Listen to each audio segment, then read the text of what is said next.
Selamat petang, salam sejahtera. Terima kasih karena bersama dengan saya di Nazlin Unity Channel. Ini satu lagi pendedahan yang luar biasa yang mengejutkan semua rakyat Malaysia. Hari ini daripada Malaysia kini, langkah Muhyiddin buat Negeri Sembilan dari boleh menang ke mudah kalah. Ini satu pendedahan dan juga satu tindakan membocorkan rahsia yang saya rasa perlu kita ambil perhatian dan perlu kita sama-sama fikirkan. Saudara-saudara sekalian, pengerusi Perikatan Nasional Muhyiddin Yassin harus bertanggung jawab atas kegagalan parti itu merampas Negeri Sembilan daripada Pakatan Harapan pada pilihan raya negeri PN baru-baru ini, kata ahli jawatan kuasa penerangan bersatu Badrul Hisham Syaharin. Jadi kalau sebelum ini Muhyiddin mengarah ataupun memaksa supaya Zahid Hamidi dan Anwar Ibrahim letak jawatan, kali ini giliran Muhyiddin Yassin pula diarah untuk bertanggung jawab atas kegagalan parti itu, yaitu Parti Bersatu merampas Negeri Sembilan daripada PH pada pilihan raya negeri PRN baru-baru ini. Jadi kali ini giliran Muhyiddin pula yang kena semula. Dia yang lebih dikenali sebagai Cikgu Gad atau Cikgu Bad berkata, keputusan Muhyiddin melantik Timbalan Presiden Bersatu Ahmad Faizal Azumu sebagai pengerusi Perikatan Nasional PN Negeri Sembilan sebenarnya menyukarkan gabungan terbabit untuk mengambil alih negeri berkenan. Dakwa Badrul Hisham dalam pelantikan Ahmad Faizal mengetuai Perikatan Nasional Negeri Sembilan, status negeri itu sebagai kawasan berpotensi untuk dimenangi bertukar kepada mudah kalah. Malah dia juga mendakwa ada antara calon yang dikemukakan bersatu dalam PRN pada 12 Ogos lalu sebenarnya dipilih selepas mereka dicadangkan beberapa ketua cawangan UMNO. Kepada Presiden juga, keputusan hantar peja Ahmad Faizal Azumu oleh Presiden sehingga menukar Negeri Sembilan sebagai negeri berpeluang menang kepada negeri mudah kalah perlu diambil tanggung jawab. Senarai calon beberapa orang umur 70 tahun ke atas, calon tak sedia tanding, tak ada jentera tanpa persediaan kewangan, sangat pelik dan seolah-olah sengaja untuk mencari kalah, kata beliau lagi. Senarai calon lebih bersedia diketepi dengan alasan-alasan bodoh seperti calon umur 75 tahun dicadangkan 8 ketua cawangan UMNO, katanya dalam satu hantaran di Facebook semalam. Berbeza dari pusat, pada PRN lalu PN meletakkan calon di semua 36 kerusi Dewan Undangan Negeri DUN namun hanya mampu memenangi 5 daripadanya. Ia berlaku ketika Perikatan Nasional mengeluarkan kononnya mampu merampas Negeri Sembilan daripada PHBN sekaligus membuka jalan menggantikan kerajaan pusat.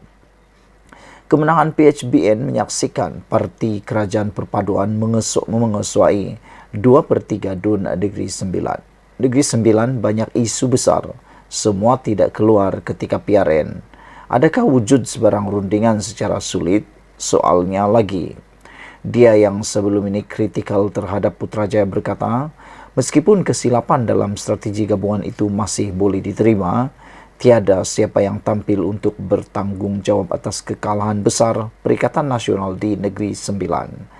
Badrul Hisham juga mendakwa dia ada mengingatkan Muhyiddin bahawa kekuatan bersatu dan Perikatan Nasional bukanlah daripada kepimpinan tertinggi. Sebaliknya, akar umbi dan kekuatan gelombang rakyat.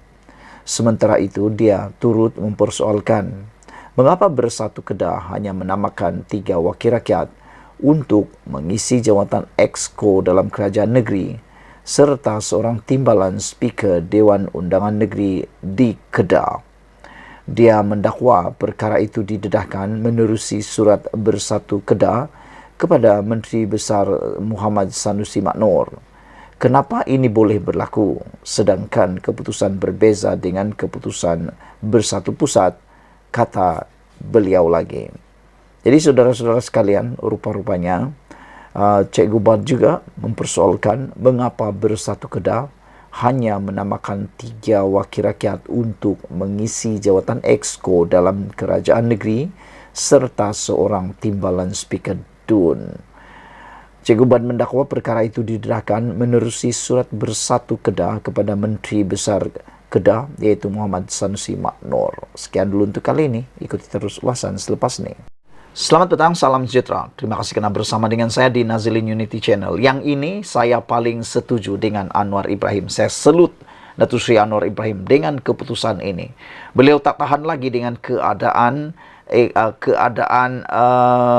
tata kelola yang ada menjadi budaya di negara Malaysia. Anwar Ibrahim akhirnya memberikan keputusan yang kita tunggu-tunggu, terutamanya saya. Apabila Anwar Ibrahim kata, hentikan amalan komision untuk projek pembangunan. Anda faham maksud komision? Kalau anda faham, bagus. Kerana pada pendapat saya, tindakan memberikan komision dalam amalan projek pembangunan ini menyebabkan peruntukan dalam sesuatu projek itu menjadi kecil. Bayangkan kalau peruntukan dalam satu projek itu hanya, contohlah katakanlah 100,000. Tapi pemberian komisen pula dibahagi-bahagi, komisen sini, komisen sana dan sebagainya. Tinggal berapa lagi kah uang yang sebenar-benarnya boleh dibuat untuk projek, menyiapkan projek tersebut. Silap-silap tinggal 50% sahaja daripada nilai asal. Ini menyebabkan kualiti kerja yang terhasil diselesaikan itu secara otomatiknya boleh menyebabkan ianya menjadi amat teruk dan buruk. Kerana asalnya 100,000, tetapi kerana tindakan perbuatan-perbuatan komision ini menjadikannya tinggal 80 atau 50,000 sahaja lagi. Perdana Menteri Datuk Seri Anwar Ibrahim mahu amalan meminta dan memberi komision dalam mana-mana pelaksanaan projek pembangunan, termasuk projek perumahan, dihentikan segera. Saya setuju dengan apa yang dikatakan oleh Datuk Seri Anwar Ibrahim. Banyak-banyak perkara yang dinyatakan oleh Anwar Ibrahim hari ini, inilah yang paling saya setuju sekali. Inilah yang dikatakan reformasi tata kelola keuangan yang baik untuk Malaysia. Menegaskan perkara itu, Perdana Menteri berkata, kerajaan tidak pernah menghalang mana-mana syarikat daripada menjalankan operasi mereka dan memperoleh keuntungan. Namun amalan memberi komision kepada mana-mana menteri atau parti politik tidak seharusnya berlaku. Yang ini benar-benar perlu cepat-cepat dilaksanakan, cepat-cepat dibuat. Jangan sampai amalan memberi komision kepada mana-mana menteri atau parti politik ini terus berterusan, terus menjadi parah, terus menjadi menular dan barah dalam negara ini. Kerana ianya merugikan. Amat merugikan. Duit itu tiris begitu sahaja. Projek mungkin tak siap atau siap tapi kualitinya buruk. Manakala orang yang dapat komisen senyum-senyum dapat uang percuma.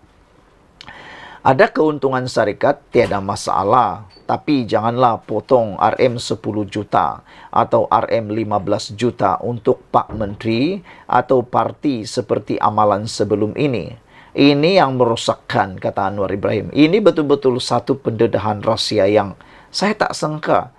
Dengar-dengar di tepi jalan raya, di kedai kopi, di kedai dobi. Orang cerita-cerita, kita tak percaya sangat sebab tak ada bukti. Kita tak berani mengiyakannya. Tapi kalau Anwar Ibrahim sendiri yang kata, begini, ada keuntungan syarikat, tiada masalah, kata Anwar Ibrahim. Saya setuju. Keuntungan itu adalah habuan kepada mereka yang bekerja keras. Tapi kata Anwar Ibrahim, ini pendedahan yang kita tunggu-tunggu. Tak pernah kita sangka berani dikatakan oleh Anwar Ibrahim. Perdana Menteri yang lain, saya tak pernah dengarlah. Pernahkah mereka cakap atau tidak, saya pun tak pasti. Tapi Anwar Ibrahim kata, janganlah potong 10 juta atau 15 juta untuk Pak Menteri atau parti seperti amalan sebelum ini. Jadi maknanya Anwar Ibrahim menyatakan, memang amalan ini pernah berlaku sebelum ini. Bayangkanlah saudara, potongan sehingga 10 juta, sehingga 15 juta. Kalau itu uang hanya 20 juta, 100 juta, 10 juta, free dapat diberikan kepada menteri atau parti politik menurut Anwar Ibrahim. Kata Anwar Ibrahim, ini yang merosakkan. Adakah Anda setuju dengan pendapat ini? Adakah Anda setuju dengan apa yang didedahkan oleh Anwar Ibrahim ini? Kalau Anda setuju, sila tinggalkan dalam ruangan komen Anda. Saya setuju. Saya faham ramai yang marah saya kerana menyinggung hal ini. Tapi semua orang tahu, tanyalah pemaju wilayah persekutuan, kata beliau lagi. Adakah saya betul atau salah? Atau saya sengaja membesar-besarkan? Atau saya bercakap benar? Soal Anwar lagi. Hakikatnya, semua mengakui ini telah menjadi amalan. Jadi kita harus hentikan amalan buruk ini, katanya, ketika merasmikan Majlis Pecah Tanah Residensi Wilayah dan Residensi Prihatin Madani serta Pusat Penjajah Madani di Desa Tasik Sungai Besi di Kuala Lumpur hari ini. Perdana Menteri berkata adalah lebih baik peruntukan komision berkenan dipulangkan kepada rakyat dengan mewujudkan banyak pembangunan projek seimbang, meliputi pembinaan projek perumahan bagi rakyat berpendapatan rendah dan pusat penjajah yang lebih tersusun. Merujuk Ibu Negara Kuala Lumpur yang kini berkembang pesat dan dipacu pembangunan, Anwar berkata, Kerajaan Perpaduan menetapkan syarat agar dalam pembinaan projek perumahan terbaru atau baharu, ia perlulah seimbang bagi mewujudkan sebuah ibu kota prihatin, ibu kota madani. Beliau berkata, ini bagi memastikan terutama golongan berpendapatan rendah tidak disisihkan daripada arus pembangunan, manakala kerajaan dan pihak swasta berperanan penting dalam memastikan lebih banyak perumahan untuk golongan berpendapatan rendah dibina. Bagi meningkatkan lagi daya huni bandaraya itu, Anwar berkata kawasan lapang dan kawasan hijau di sekitar projek perumahan perlulah diwujudkan atau dikekalkan agar tidak hanya menjadi hutan kota. Selain pemaju perlu mewujudkan pusat atau gerai penjajah yang sistematik bagi memudahkan rakyat, kata Anwar Ibrahim. Saya nak satu anjakan besar bahawa dalam 1-2 tahun orang tahu Kuala Lumpur terkenal dengan mercu tanda baik, hotel besar dan gerai yang bersih dan ada tahap keindahan, katanya lagi. Terdahulu, Anwar merasmikan Majlis Pecah Tanah di kawasan seluas 1.4 hektar yang menyaksikan sebanyak 110 unit rumah mampu milik, iaitu residensi wilayah dan residensi prihatin madani, bakal ditawarkan kepada kumpulan sasar M40 dan ke bawah yang belum memiliki kediaman. Turut hadir pada majlis itu Datuk Bandar Kuala Lumpur, Datuk Kamarul Zaman Mat Saleh dan Ketua Setiausaha Negara Tan Sri Muhammad Zukiale. Saudara-saudara, sebelum kita berpisah, adakah anda juga teruja dengan pendedahan berani Anwar Ibrahim ini? Hentikan amalan komision untuk projek pembangunan. Anwar juga berkata, ada keuntungan syarikat tiada masalah. Tapi janganlah potong 10 juta ringgit atau 15 juta ringgit untuk Pak Menteri atau parti seperti amalan sebelum ini. Ini yang merosakkan, kata Anwar Ibrahim lagi. Sekian dulu untuk kali ini. Jangan lupa tinggalkan komen Anda, tekan butang subscribe. Kita jumpa lagi. Bye-bye. Selamat pagi, salam sejahtera. Terima kasih karena bersama dengan saya di Nazilin Unity Channel. Isu paling hangat pada pagi ini ialah pertanyaan, adakah Tun Mahathir Mohamad akan masuk parti PAS selepas PRN baru-baru ini? Ini semua apabila timbul persoalan di mana hala tuju proklamasi orang Melayu atau POM yang baru-baru ini diperjuangkan kononnya oleh Mahathir Mohamad. Dan persoalan itu akan dijawab sebentar lagi. Sila ikuti terus ulasan kali ini. Jangan lupa tinggalkan komen Anda, tekan butang subscribe. Saudara-saudara sekalian, ditulis oleh Sabudin Hussein, ini penerangan yang paling jelas dan paling tepat untuk Anda sebarkan kepada ramai orang berkaitan dengan hala tuju perjuangan Tun Mahathir Mohamad yang semakin hari semakin malap.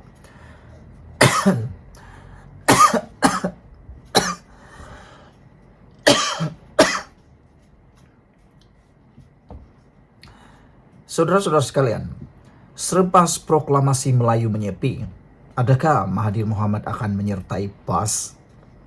Di sebalik keputusan PRN yang memperlihatkan Perikatan Nasional khususnya, Parti PAS berjaya memperoleh majoriti undi Melayu Dalam masa yang sama juga, ia juga adalah berita pedih buat Tun Mahathir Mohamad yang memperjuangkan proklamasi orang Melayu POM.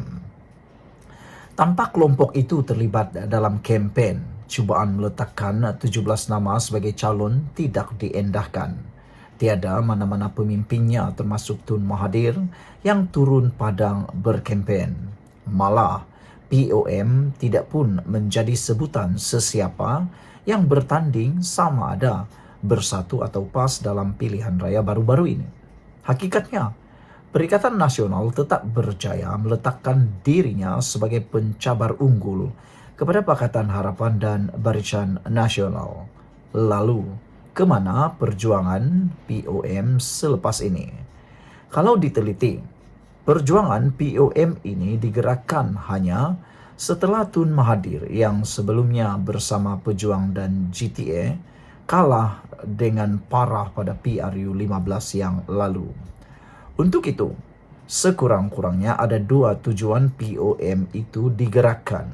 Pertama, untuk menekan dan menjatuhkan Anwar Ibrahim yang merupakan musuh Tun Mahathir dan telah berkali-kali cuba dihalang oleh Tun Mahathir untuk menjadi Perdana Menteri. Kedua, untuk memperlihatkan Tun Mahathir masih relevan dalam dunia politik negara serta menjadikan dirinya ada tiket untuk bersama-sama dengan Perikatan Nasional yang merupakan satu-satunya blok pembangkang yang ada dalam negara ini. Berdasarkan keputusan PRU 15 di mana semua calon pejuang telah pun kalah teruk dan hilang deposit, Tun Mahathir sedar beliau tidak boleh lagi berjuang melalui blok ketiga, terutama dalam usahanya yang tidak pernah berhenti mahu menjatuhkan Anwar. Namun, untuk beliau terus bersama Perikatan Nasional, tentu ada sedikit rasa malu dalam dirinya. Berikutan Muhyiddin yang pernah memecatnya daripada bersatu itu dapatlah dilindungi kononnya demi membela nasib orang-orang Melayu. Untuk beliau terus bersama PN, tentu Mahathir ada sedikit rasa malu dalam dirinya berikutan perbalahannya dengan Muhyiddin Yassin pada tahun 2020 lalu selepas berlakunya peristiwa langka Sheraton. Jadi setidak-tidaknya dengan menggagaskan POM, Proklamasi Orang Melayu, rasa malu untuk kembali bertaut dengan Muhyiddin yang pernah memecatnya daripada bersatu itu dapatlah dilindungi. Kononnya demi untuk membela nasib orang-orang Melayu. Itulah yang terjadi, di mana setelah sedikit sebanyak menggerakkan POM dengan pelbagai aktiviti, Tun Mahathir akhirnya membuka mulut dan menyatakan sedia bekerjasama dengan Muhyiddin. Kedua-dua mereka telah bertemu sebelum PRN itu. Pun begitu, berikutan Muhyiddin kekal sejuk dan tidak menunjukkan jiwa sepenuh hati dalam pertemuan itu. Begitu juga dengan Hamzah Zainuddin selaku Ketua Pembangkang dan Setiausaha Agung PN atau Bersatu turut tidak berlebih-lebihan dalam memberi respon kepada proklamasi orang Melayu dan Tun Mahathir. Sudahnya tiada apa-apa jalinan kerjasama yang berjaya terbina. Sebelum penamaan calon, seorang utusan proklamasi orang Melayu atau POM telah datang menemui Hamzah dengan membawa 17 nama bagi dipertimbangkan sebagai calon Perikatan Nasional dalam PRN atas tiket PN. Malangnya, tiada satu pun nama yang dihantar itu diberi pertimbangan oleh Perikatan Nasional. Maka dengan itu, walaupun sebelum ini POM agak riuh rendah dengan pelbagai program dan mengeluarkan kenyataan atas banyak isu, disebabkan tidak berjaya menumpang sebagai calon atas nama PN itu, mereka akhirnya senyap sunyi dan langsung tidak berbunyi sepanjang tempo kempen PRN diadakan. Pendek kata, dengan tidak ada wakil POM menjadi calon, seterusnya tidak turun membantu berkempen dan POM juga tidak disebut sepanjang kempen, gagasan perjuangan Tun Mahathir itu pada hakikatnya telah dilupakan terus ketika kempen PRN lalu. Artinya, walaupun PN berjaya memenangi majoriti undi Melayu dan menawan sebagian besar kawasan Melayu, ia bukanlah disebabkan oleh proklamasi orang Melayu. Jauh sekali ada cop jari peranan daripada Tun Mahathir atas kejayaan PN itu. Sekali lagi, ke mana POM selepas ini? Terutama Tun Mahathir tentunya belum padam lagi gairahnya daripada mahu menjatuhkan Anwar Ibrahim. Apakah sebagai pilihan akhir setelah tiada lagi pilihan, Tun Mahathir akhirnya akan menyertai PAS? Itu persoalan besar yang akan terjawab tidak lama lagi. Sekian dulu, sila tinggalkan komen Anda, tekan butang subscribe bagi yang belum tekan butang subscribe untuk membantu mengembangkan channel ini. Malaysia kita punya, kita jaga sama-sama, cintai Malaysiaku. Bye-bye. Selamat petang, salam sejahtera. Terima kasih karena bersama dengan saya di Nazilin Unity Channel. Saudara-saudara sekalian, ini satu pendedahan yang pastinya menarik perhatian Anda. Tapi sebelum itu, sila tinggalkan komen Anda dan tekan butang subscribe. Tekan butang subscribe itu percuma, Anda tak perlu bayar apa-apa, tapi Anda dapat isu-isu terkini, ulasan-ulasan terkini daripada channel saya. Saudara-saudara sekalian, hari ini dipetik daripada Sabudin Hussein, tak mungkin ada ahli parlimen Barisan Nasional berani letak jawatan.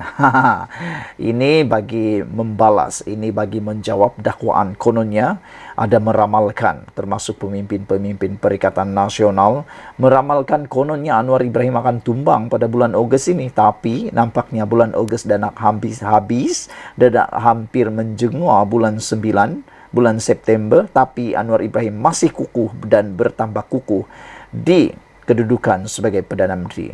Jadi petang ini kita nak tambah lagi perisanya yang akan menyebabkan orang akan lebih yakin bahawa kepimpinan Anwar Ibrahim tidak akan tumbang sehingga tamat penggal kali ini. Ini adalah penjelasannya, tidak mungkin ada ahli parlimen Barisan Nasional berani letak jawatan. Ini juga kerana ada walaun-walaun kata, mereka kata akan ada ahli parlimen daripada Barisan Nasional yang akan letak jawatan atau mengusungkan kerusi parlimen. Tapi sebenarnya tak mungkin mereka berani letak jawatan atau mengusungkan kerusi mereka.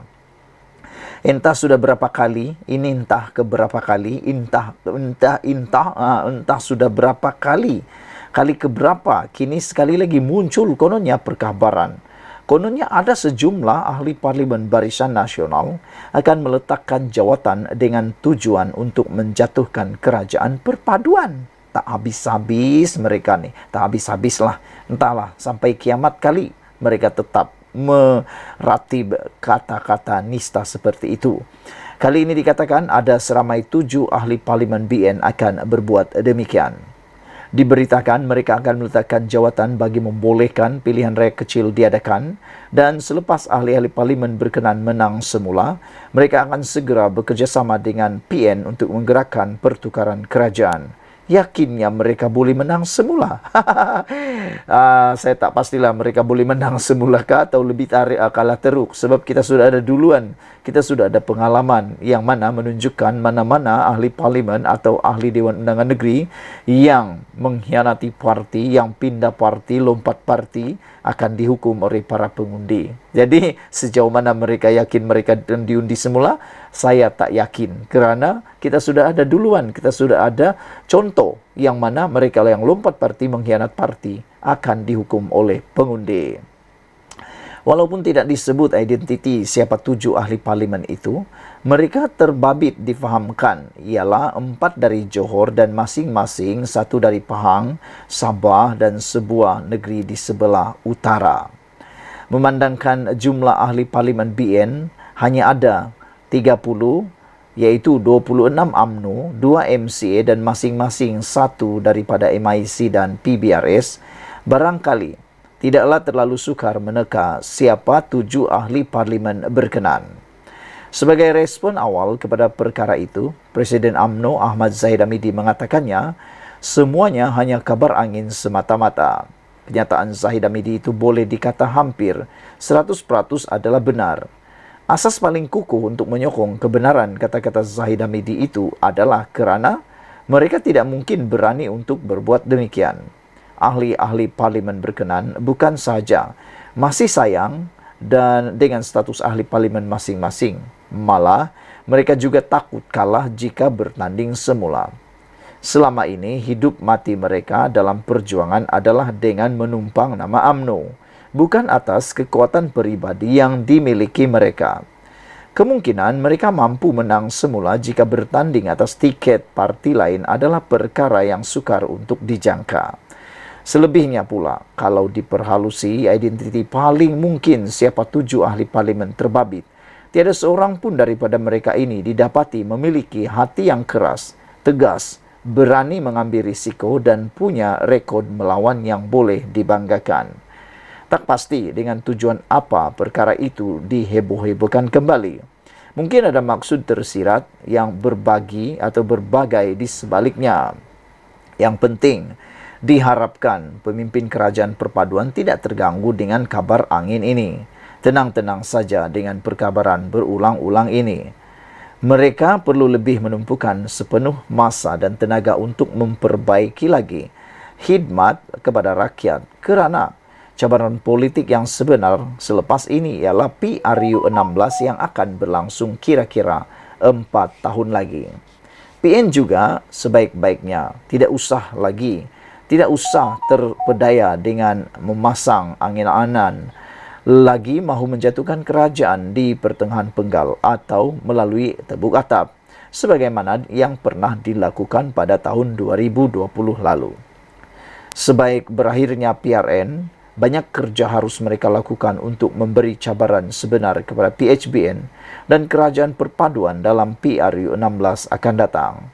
Lupakan sajalah cerita-cerita mahu menjadi kerajaan dengan cara bukan melalui pilihan raya.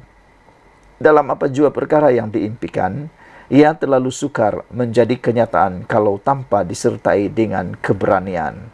Ditulis oleh Sabudin Hussein, 22 Ogos 2023. Sekian dulu untuk kali ini. Jangan lupa tinggalkan komen dan tekan butang subscribe. Kita jumpa lagi. Bye-bye.